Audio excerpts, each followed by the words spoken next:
Vamos a abrir nuestras Biblias en Juan capítulo 19. Si el Señor lo quiere, hoy vamos a estar terminando la serie que comenzamos a principio de año sobre el Evangelio. Hoy va a ser nuestro último sermón de esta serie. El texto que vamos a estar considerando es Juan capítulo 19 a partir del versículo 38, donde está la sepultura de Jesús. Pero vamos a leer a partir del versículo 28 para poder leer el texto en su contexto. Juan capítulo 19, versículo 28.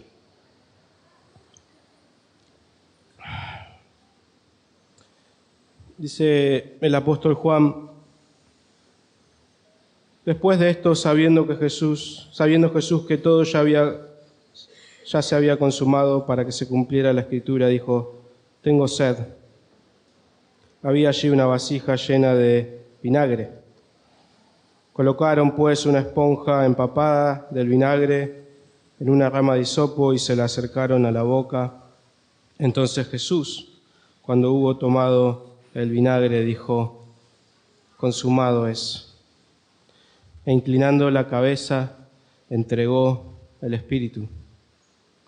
Los judíos entonces, como era el día de preparación para la Pascua, a fin de que los cuerpos no se quedaran en la cruz el día de reposo, porque ese día de reposo era muy solemne, pidieron a Pilato que les quebraran las piernas y se los llevaran.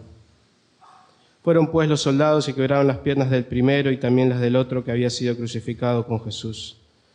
Cuando llegaron a Jesús, como vieron que ya estaba muerto, no le quebraron las piernas. Pero uno de los soldados le traspasó el costado con una lanza y al momento salió sangre y agua. Y el que lo ha visto ha dado testimonio y su testimonio es verdadero y él sabe que dice la verdad para que ustedes también crean. Porque esto sucedió para que se cumpliera la Escritura: no será quebrado hueso suyo. Y también otra Escritura dice: mirarán a aquel que traspasaron. Después de estas cosas, José de Arimatea, que era discípulo de Jesús, aunque en secreto por miedo a los judíos, pidió permiso a Pilato para llevarse el cuerpo de Jesús. Y Pilato concedió el permiso.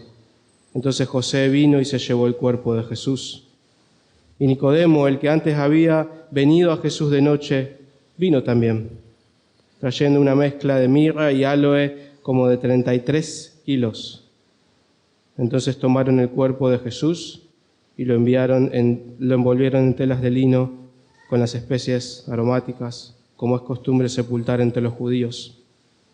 El lugar donde fue crucificado había un huerto, y en el huerto un sepulcro nuevo, en el cual todavía no habían sepultado a nadie. Por tanto, por causa del día de la preparación de los judíos, como el sepulcro estaba cerca, pusieron allí a Jesús. Oramos al Señor, hermanos.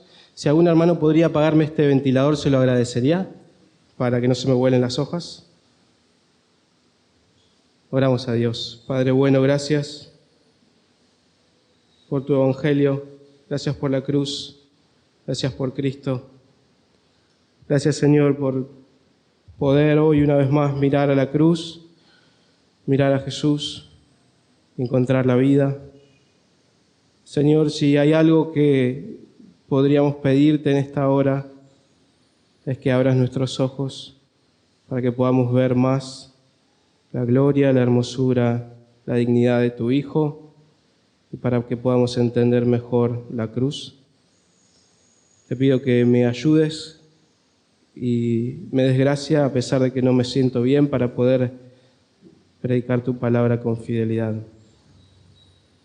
Te pedimos todo esto en el nombre de tu amado Hijo Jesucristo. Amén.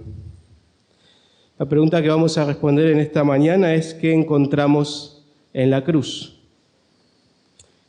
¿Qué encontramos en la cruz? Cuando en mi adolescencia el Señor me salvó, comencé a leer biografías cristianas y encontré en las biografías un tesoro muy grande de parte de Dios.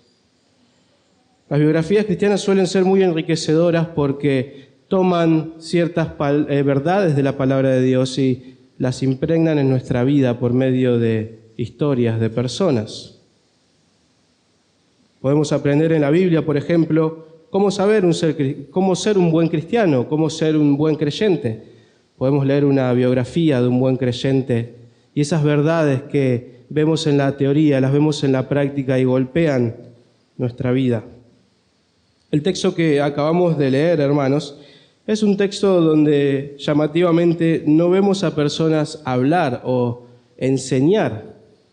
Simplemente se nos cuenta la historia de una sepultura.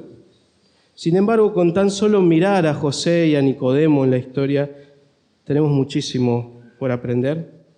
Y creo que lo que más nos enseña este texto es cuál es el significado de la cruz.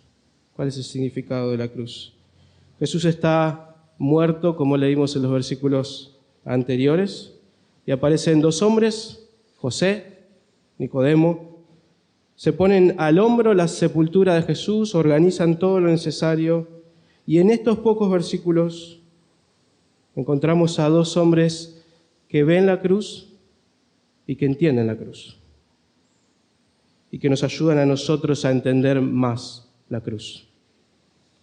A principio de este año comenzamos con esta serie y el propósito de esta serie fue entender mejor el Evangelio.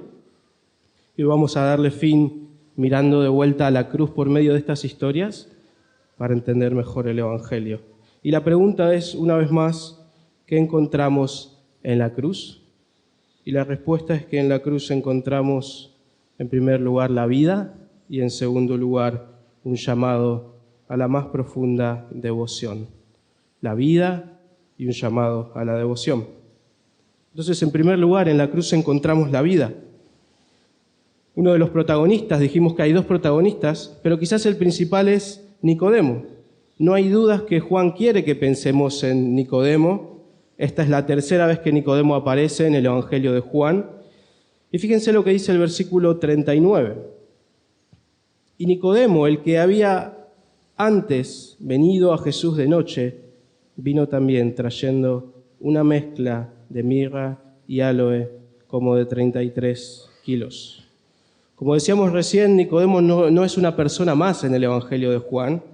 Aparece repetidas veces y la historia de Nicodemo es una historia que se asemeja a la nuestra. Es la historia de una persona que poco a poco va abriendo sus ojos, entendiendo quién es Jesús hasta convertirse en discípulo. Muchos de ustedes recordarán la conversación que Jesús tiene con Nicodemo en Juan capítulo 3.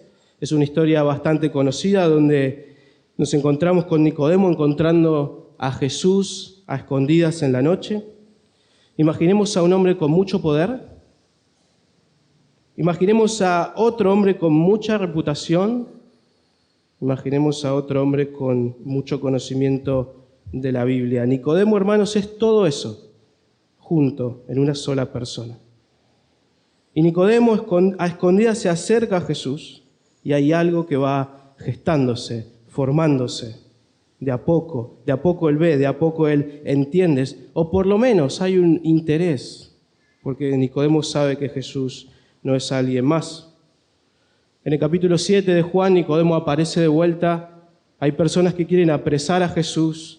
Nicodemo defiende a Jesús y a cambio recibe una catarata de insultos. Y así como un bebé se va gestando en el vientre de una madre o como una persona comienza de a poco a recuperar la vista, vemos a Nicodemo de a poco naciendo a la fe. Ahora, en la historia de hoy, la fe de Nicodemo llega a la luz. Juan ha dicho a lo largo del Evangelio que Jesús es la luz que ha venido a destruir las tinieblas. Nicodemo en el capítulo 3 aparece buscando a Jesús de noche, viviendo en tinieblas, pero en el texto que acabamos de leer, Nicodemo se encuentra y sale a la luz y abandona las tinieblas. Y a diferencia del capítulo 3, donde Nicodemo se esconde para cuidar su reputación, acá nos encontramos con un hombre públicamente confesando a Jesús. Nicodemo ya no se esconde sino que a la luz del día, delante de las personas más importantes de su época, pide el cuerpo de Jesús. Ahora, ¿no es lo único que nos dice Juan en la historia? Juan no solo nos dice que Nicodemo toma el riesgo de pedir el cuerpo de Jesús. ¿No es una cuestión de que Nicodemo quiere ofrecerle una buena despedida a Jesús? Nicodemo le ofrece a Jesús una ofrenda tan grande y tan pública como la ofrenda que se le ofrece a un rey, a una autoridad, a cualquier persona importante. En el siglo IV a.C., cuando murió Herodes el Grande, participaron 500 siervos en su sepultura. La función de esos siervos era traer especias aromáticas, como hizo Nicodemo. Poco tiempo después falleció Gamaliel el Grande, una persona muy importante en Israel, en el año 50 después de Cristo. Ese día se quemaron 36 libras de especias en honor a su nombre. Y de la misma manera, Nicodemo, con José y probablemente con la ayuda de muchos siervos, despide a Jesús como a un rey. Y precisamente esa era la discusión en la crucifixión de Jesús. Este hombre dice que es el rey. Pilato le pregunta, ¿vos sos el rey? Y ellos le dicen, crucificalo porque él dijo que él es el rey. Nicodemo lo despide como a un rey. Y la pregunta, hermanos, es ¿por qué? ¿Por qué este hombre toma ese paso de fe? ¿Por qué arriesga su vida para confesar a Jesús a la luz del día? ¿Qué es lo que pasa que mueve a Nicodemo de tener interés en Jesús a identificarse con Jesús? ¿Qué es lo que pasa en tu vida que estás acá y que sos cristiano? ¿Qué es lo que alguien se convierta como Nicodemo en un discípulo de Jesús? Y la respuesta es que en la cruz encontramos la vida. Y eso es lo que Nicodemo encontró. En esa primera conversación que Jesús tuvo con Nicodemo, Jesús le dijo cosas muy fuertes a Nicodemo y básicamente le dijo, Nicodemo, vos estás muerto. No hay vida en vos. Ya sé que sos un maestro de la ley, que estás en la sinagoga, pero a menos que nazcas, no podés ser un discípulo. Esa es la verdad sobre cualquier hombre, sobre vos, sobre mí. A menos que Dios haga algo en tu vida que te transforme, no podés ser un discípulo. Y si estás acá en esta mañana y no sos cristiano, no vas a hacerlo por estar acá, por esforzarte por leer la Biblia, por querer cumplir ciertos estándares morales. Dios tiene que hacer algo en tu vida, en tu corazón, cambiándote por dentro para que tengas ojos para ver, para que puedas entrar en el reino. Él tiene que hacer algo en tu vida, en la vida de Nicodemo también. Ahora volvamos un momento a esa conversación que Jesús tiene con Nicodemo, porque Nicodemo entiende lo que Jesús le dice y básicamente le pregunta, ¿y entonces cómo hacemos? ¿Cómo hago yo para nacer de nuevo? ¿Cómo ocurre ese milagro? Y Jesús le dijo, Nicodemo, un día el Hijo de Dios va a ser levantado. Cuando vos lo veas, vas a vivir. Eso es lo que Jesús le dijo. Yo no sé qué habrá pasado por la mente de Nicodemo después de esa conversación, pero seguramente le habrá recordado a Jesús. Un día el Mesías va a ser levantado. Yo lo voy a ver. Y lo que ahora no puedo va a pasar. Eso es lo que Nicodemo probablemente pensó. Ahora, lo que él nunca imaginó es que ese lugar sería la cruz. Jesús fue puesto en alto delante de Nicodemo, no sobre un trono, sino sobre una cruz. Imaginemos a este hombre esperando a Jesús siendo levantado, esperando a su rey siendo puesto en alto y pensando, cuando yo lo vea, voy a vivir. Y efectivamente eso ocurrió. Nicodemo vio a Jesús puesto en alto, colgado en la cruz. Y ocurrió lo que ocurre cuando Dios proclama su evangelio y las personas oyen y viven. Y la pregunta es si vos viste a Jesús colgado en la cruz. Porque cuando lo veas también vas a vivir. Esa es tu esperanza. Podríamos preguntarnos qué vio Nicodemo en la cruz. El texto no nos dice que Nicodemo vio en la cruz. Nicodemo conocía el concepto de la cruz. La cruz es una de las invenciones más atroces de la raza humana. La cruz es un pedazo de madera, hermanos, donde se cuelga a un hombre con clavos hasta que se muere, de la manera más indigna. La cruz es un mensaje totalmente terrorista de parte de un hombre apuntando a sus enemigos y diciéndoles, hasta ahí llega mi poder contra todos los que se oponen a mí. La cruz es vergonzosa, es dolorosa. Es la victoria de los más fuertes sobre los más débiles. La cruz expone la crueldad humana de la manera más horrible. La cruz, hermanos, es la manifestación totalmente impotente de un mundo caído que no sabe cómo resolver sus problemas y utiliza la violencia. Pero la cruz de Cristo es todo lo contrario. Nicodemo conocía a Jesús. Y Nicodemo ve en esa cruz una entrega voluntaria de un hombre al cual escuchó muchas veces y al cual durante muchas ocasiones lo escuchó predicar. Probablemente Nicodemo ve que en la cruz está muriendo el más fuerte y el que menos merece estar en la cruz. La cruz nos muestra al fuerte muriendo por los débiles. La cruz es Jesús venciendo con el bien al mal. Jesús colgado en una cruz es la mayor manifestación de amor, de compasión y de servicio.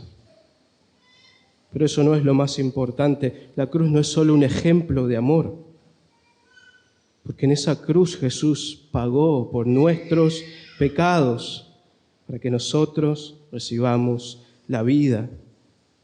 Y Nicodemo vio en la cruz aquello que escuchó de palabras de Juan el Bautista. Él es el Cordero de Dios que quita el pecado del mundo. Y de golpe todo cobró sentido cuando vio a Jesús muriendo como un cordero. La cruz es la única respuesta a este mundo que tiene miedo a morir. La cruz es la única respuesta a la culpa que atormenta a esta sociedad, y aquellos que miran la cruz encuentran la vida. Ahí donde el mundo ve una locura, una tontera, una necedad, se manifiesta la sabiduría de Dios trayendo salvación a los pecadores. La pregunta una vez más es si miraste la cruz, y si no lo hiciste, hacelo hoy. Escuchá las buenas noticias, recibí la vida como Nicodemo. Mis queridos hermanos, ¿qué vamos a darle al mundo? ¿De qué manera vamos a alcanzar al mundo? No sé si alguna vez te habrá pasado a hablar con un familiar, con un amigo, con un compañero, y él te hace preguntas sobre tu fe porque sabe que sos cristiano, y como te quiere no te dice nada, pero vos sabés que por dentro está pensando qué tonto que es este hombre, tan inteligente que parecía. Qué cosa tan rara. La vida en la que vive este hombre. Qué locura. Se levanta los domingos a la mañana para ir a una iglesia, pone su dinero y se lo da a otras personas, dedica su tiempo no para sus proyectos. Y es ahí, hermanos, cuando nosotros queremos explicar, justificar nuestra fe de una manera que ellos la puedan entender mejor, que les parezca más lógica, más razonable. Los hombres se salvan por la locura de la predicación, cuando la cruz es anunciada. No cuando les damos explicaciones, cuando ellos escuchan a Cristo, como Nicodemo lo escuchó. Eso tenemos que darle al mundo, el Evangelio. Tenemos que predicar a Cristo crucificado. Así que Nicodemo encontró la vida en la cruz. En segundo lugar, en la cruz encontramos un llamado a la devoción. Un llamado a la devoción. La paradoja de la cruz, hermanos, como decíamos antes, es que históricamente es una herramienta de terrorismo para sembrar temor y terror en las personas que ven a un hombre colgado y que saben que puedo ser yo el que está colgado en esa cruz.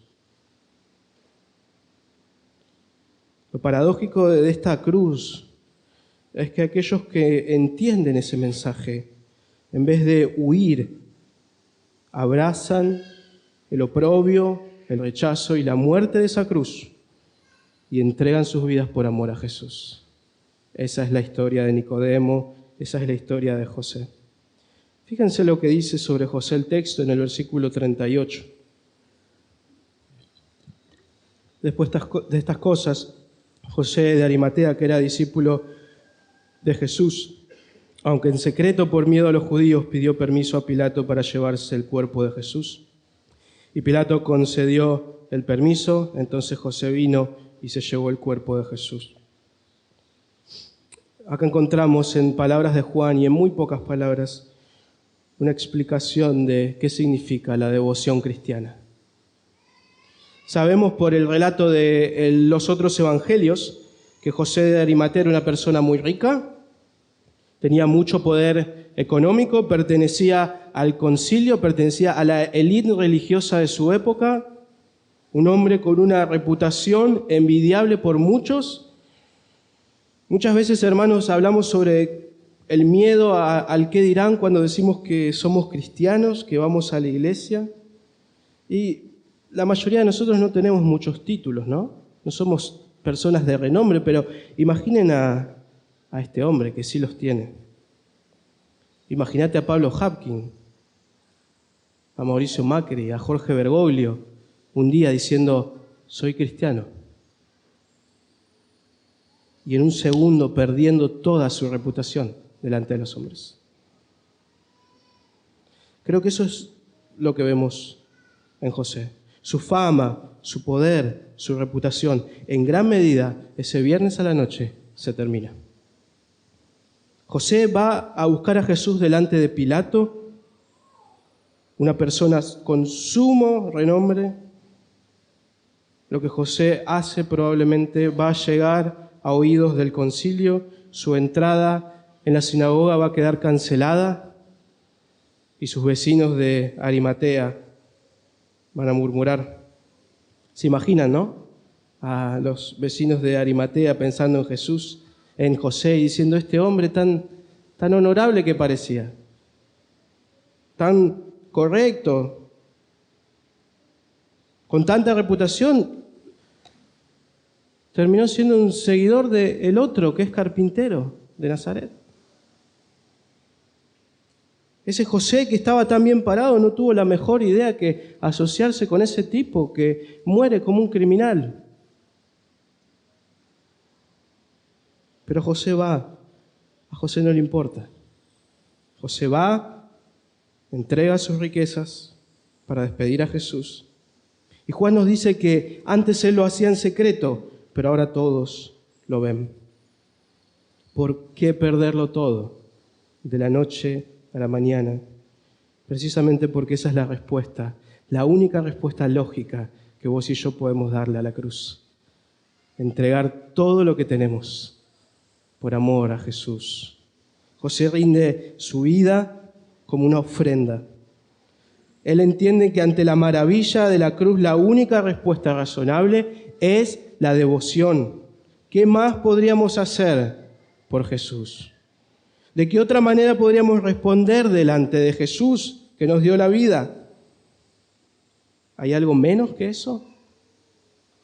Por supuesto que no. Nuestra reputación tenemos que ponerla delante de los hombres, dársela a ellos, porque ya no nos importan nuestros intereses, nuestra vida, nuestro tiempo, nuestros recursos, ahora todo le pertenece a Él. Esa es la única respuesta que podemos tener delante de la cruz. En la cruz encontramos un llamado a la devoción. Y Nicodemo también nos enseña lo mismo. Lo que pasa con Nicodemo es lo mismo. Él pierde absolutamente toda su reputación. Y él le da a Jesús absolutamente todo.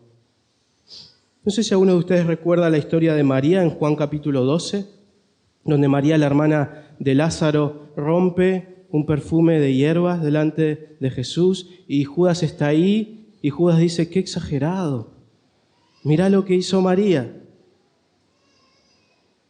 La diferencia es que el perfume de María era de 300 gramos, la ofrenda de Nicodemo es de 33 kilos. Donald Carson, el comentarista, explica que un proceso de sepultura como este demanda la ayuda pública de muchos siervos, de carros, y mucha pérdida de dinero. Nicodemo entiende que la cruz lo vale, que Jesús lo vale, que Él es digno de todo eso y de mucho más.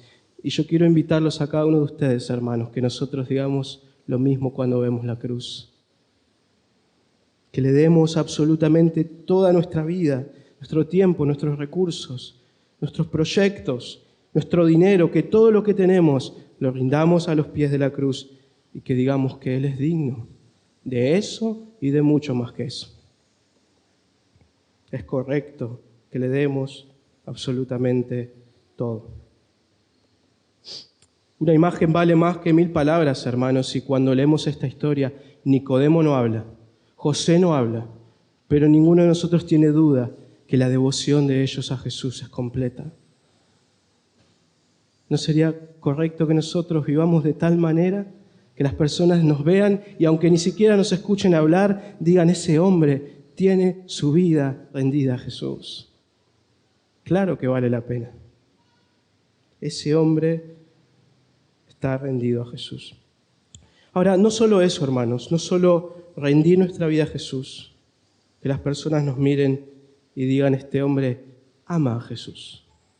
No es un religioso, este hombre ama a Jesús. Este hombre no va a la iglesia y no hace todo lo que hace porque alguien se lo impuso, porque es su religión, porque su conciencia lo acusa, simplemente lo hace porque lo ama. No porque busca bendiciones, porque lo ama.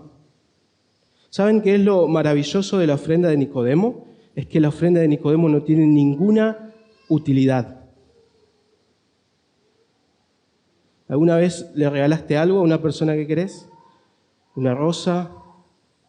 ¿Un bombón? ¿Un brazalete? ¿Sabes la utilidad que tiene eso? En términos de cuánto lo vas a poder usar para algo útil, es prácticamente nula. Hace poco tiempo me convertí en lo que más condené y llegué a comprar un peluche para mi prometida. Nunca me imaginé en esa situación, pero ocurre. Pero, hermanos, el que compra eso no está pensando qué utilidad tiene. Simplemente quiere decirle a la otra persona que la ama, que la aprecia. Y las hierbas de Nicodemo no tienen ninguna utilidad, a largo plazo ninguna. Es un acto de amor. Simplemente Nicodemo dice, yo te amo, Jesús, y te doy esto. Cuando salgamos hoy de acá, cuando mañana comencemos la semana, ¿por qué vamos a vivir como cristianos? Hay muchos motivos para hacerlo, pero déjame sugerirte, hermano, que el gran motivo es que Él es digno. Él es digno de que mañana dediques tu vida a instruir a tus hijos.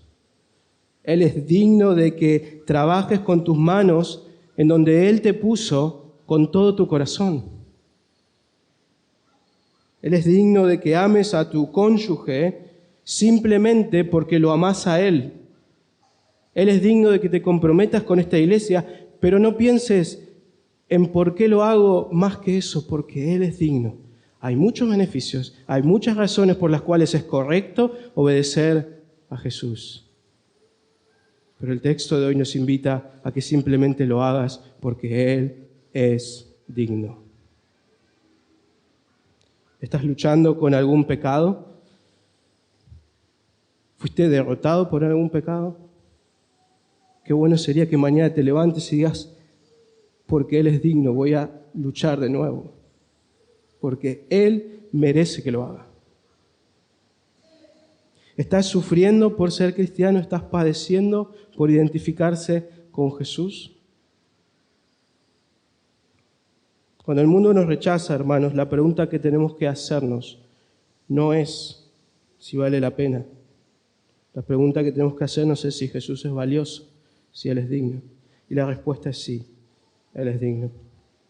El Señor nos ayude a confiar en que en la cruz está esa vida y a vivir de esta manera. Amén. Oramos al Señor. Padre bueno, gracias porque, como dice el himno, en la cruz es el lugar donde primero vimos la luz, donde lavamos las manchas de nuestro pecado, donde por la fe vimos a Jesús y donde vamos a ser siempre felices. Señor, que seamos una iglesia que proclama la cruz, que proclama a Cristo, con total confianza de que aquellos que la escuchan y la ven reciben la vida. Y ayúdanos, Señor, a rendir delante tuyo aquellas cosas que aún te estamos renegando, aún te estamos negando. Ayúdanos a vivir vidas completamente devotas a vos, porque vos sos digno. En tu nombre oramos. Amén.